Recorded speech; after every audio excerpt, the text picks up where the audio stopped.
দেশের শত্রু, এই দেশে আজকে আমরা সকলে মিলে আছি, আমাদের সকলের শত্রু না, শত্রু আইডেন্টিফাইড না, we are open, we are looking for শত্রু।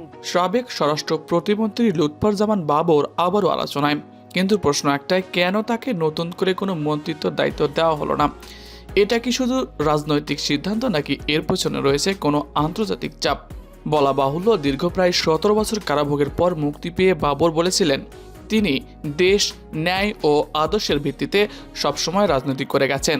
তবে বিগত স্বৈরাচারী সরকার তাকে অহেতুক জেলে বন্দি করে রেখেছিল, অর্থাৎ তিনি নিজেই রাজনৈতিক নতুনভাবে সক্রিয় হওয়ার বার্তা দিয়েছিলেন।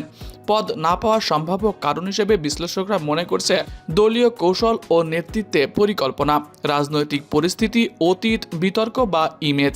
তবে এখন পর্যন্ত কোনো নির্ভরযোগ্য তথ্যই নেই যে তাকে কেন মন্ত্রী না দেওয়া হলো। এর পেছনে কি অন্য দেশের সরাসরি স্বভাব রয়েছে? সোশ্যাল মিডিয়ায় নানা দাবি উঠলেও এসবের কোনো প্রমাণভিত্তিক রিপোর্ট পাওয়া যায়নি। সবাই বলছে এটা ভারতের নরেন্দ্র মোদী সরকারের একটা বিশেষ চাল দিয়েছে, কেননা সবসময় দেশের কথা উঠলেই বাবর শুরুতেই 7 সিস্টারকে ধ্বংস করে দিতে চাইতো।